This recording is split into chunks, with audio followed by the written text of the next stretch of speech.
Joe Rogan has just reacted to the shocking news coming out of Nigeria involving Anthony Joshua. While the full details are still unfolding, the situation has already sent a powerful wave of concern through the entire boxing world.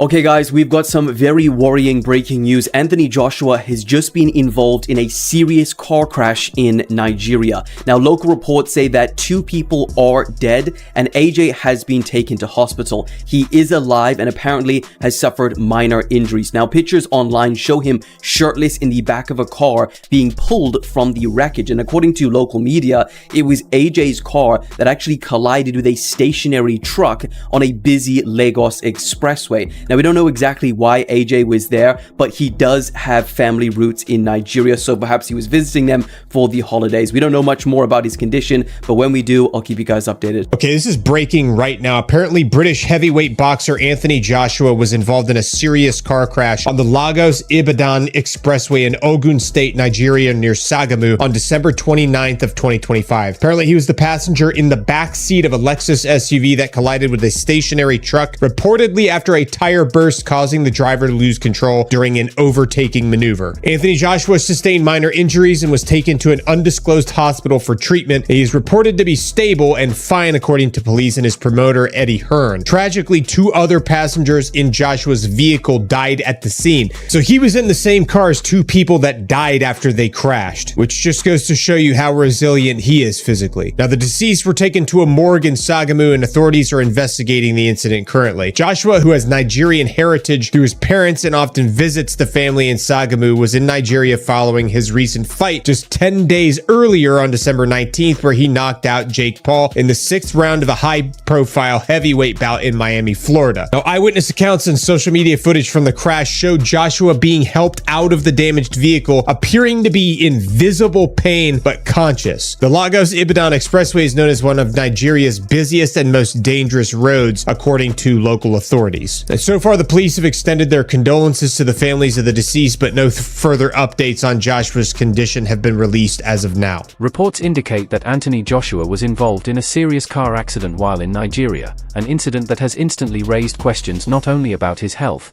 but about the future of his entire fighting career heading into 2026. And while nothing has been officially confirmed regarding long-term damage, the timing alone has left fans, analysts, and insiders deeply unsettled. Because this didn't happen in isolation. It comes right after Joshua's massive, high-profile fight with Jake Paul that reignited his momentum, pushed him back into global headlines, and reopened the door to the biggest fights of his career. I really take my hat off. So, I mean, we have to see if it is a broken jaw. Those injuries are very difficult to come back from. But as AJ said, like that last shot would have knocked out a lot of heavyweights. And I know he went down heavy, but, you know, he was conscious on the floor. And I thought his game plan, although obviously very negative early on, which it had to be, was smart at times. And there were times where he held his feet and let his hands go. You know, it was a very one-sided fight. It was always going to be a one-sided fight. But you can't give him anything but credit and respect. There's a lot of negative people out there. There's a lot of people who want to criticize people. They're not doing what Jake Paul's done. He just went in with Anthony Joshua and gave it his best shot. Took a lot of punishment and ended the fight eventually on his feet after the stoppage. So, you know, I think he'll have to see physically how that jaw, I don't know the severity of it. It's a very difficult injury to come back from. But he showed he's got ability, and that's what we said. You know, he's dedicated to the game. They are A+ first class. It is a huge honor for me to do these events whenever I can. I enjoy them. And I think the obviously the more seasoned and better and more accomplished and veteran fighter won. But I don't think Jake's stock goes down. He could still fight, the Furies and the KSIs. I would love to see that fight of the world, even the Darren Tills of the world. Like, I think that there is still very much a market. But obviously there's levels. And by the way, there are weight classes for a reason as well. He's a cruiserweight. He's not a heavyweight. But it sounds like he wants to keep going. And it sounds like AJ wants to keep going. Although in a brief conversation with a member of his team, they said maybe this February date is too soon. He specifically mentioned Tyson Fury. Bypass that February date. Go straight to Tyson. I know there is a fight on the table for February. But again, that's why I hate when they announce these things before. You could get tired. You could get hurt. You could get, who knows, banged up. So let's see if that February date remains. I'm hearing it could be in flux. And let's see if his next fight is against Tyson. That's the fight that everyone wants to see. We don't need tune-up fights anymore. Make that fight next. Jake needs some time off. Maybe we see him back end of 26. Obviously, he's got a lot going on with MVP. And obviously, he has to heal that broken jaw. Like, we're elite fighters. Like, so I put myself in the shoes of a coach. If I was coaching Anthony Joshua and he went 6 rounds with Jake Paul, I would get him back in the gym tomorrow, give him a bit of a beating, and we're getting straight back to work, because I'll be like, how are you letting this kid take you 6 rounds? Are you crazy? In boxing, there's a time when you systematically break someone down and you see their soul leaving their body. And after a period of time, 2 things start to happen to them. Either they give up or they get knocked out. And there was a bit of a mix. I said to myself, I'm not gonna knock you out. I am gonna systematically punish you round after round. And like, I wanted it to be slow and methodical. I swear, it might have dropped down now. And I just kept on hitting him. Sorry, Gary. Right, you hit me as much. I hit you for everyone in England. I was hitting him. I kept on hitting him. And I could see I had that mentality where I was like, remember in the press conference I said, he's Iverson and I'm Jordan? And I was like, I'm going to just keep breaking him down. Because he was elusive. He was moving well. Tyson Fury. Mega stadium fights. Legacy-defining matchups. All of that was suddenly back on the table, and now everything feels uncertain. Joe Rogan addressed the situation with clear concern, stressing how brutal this sport already is without freak incidents piling on. He spoke about how fragile a fighter's window truly is, how one unexpected moment outside the ring can change everything, no matter how disciplined or prepared you are. What makes this even more unsettling is the timing.